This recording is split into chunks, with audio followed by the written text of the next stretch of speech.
Hello and welcome to the greenhouse construction video series. This is part 4 and today we're going to show you how we installed the ground stakes. And I don't know if you noticed, but we're actually in the building. This is super exciting.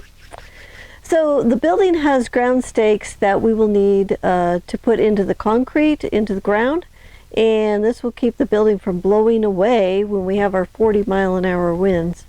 Now the ground stakes are on 4-foot centers. Now you could buy a greenhouse with the ground stakes that are 6 feet apart if you live in a location that doesn't get snow or high winds. So we get both, so we opted for the 4-foot wide between the ground stakes. And that is what we will attach the bows of the greenhouse to. We'll also put support posts inside the greenhouse to protect it from snow loads. We have flattened a few greenhouses when we didn't have the support posts on the inside, but the posts will go in after the building is complete. Alright, so here's how we put the ground post stakes in. With the guide string, we measure where the holes would go, then we mark the spot. Then we took the strings down so that they would be out of the way. We left the string stakes so we could put the strings back on to set the posts. Next, we brought over the tractor with the post hole digger to dig out the holes. We leveled the guide string 2 inches above the ground level. Then we backfilled the holes with gravel within 20 inches of the string. So we will put in about 18 inches of concrete with the ground stake. After measuring the volume of the holes, we calculated the amount of sackcrete needed, and then we went to the lumberyard to get it. Now sackcrete has everything you need to make concrete in the bag except for the water.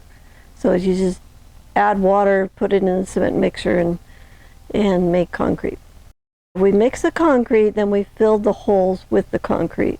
Then we put a ground stake in the concrete, and then we leveled the ground stake and made sure it was the right height and straight.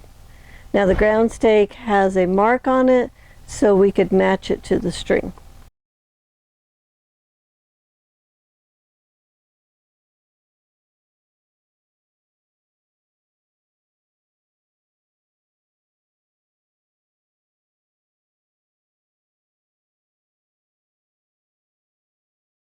The concrete was smoothed out and left to cure for 3 days.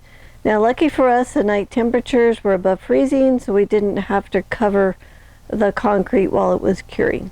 So with the ground stakes in, the building will be straight and true, and we will attach the building to the ground stakes so that the wind will not carry the building away.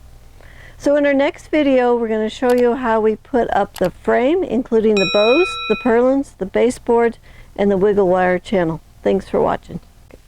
If you'd like to learn more about greenhouse construction and growing in a greenhouse, go to thelivingfarm.org/high-performance-greenhouse-course, and you can use the coupon code YTGreen100 to get a $100 discount. I'll include the discount code and the link in the description below.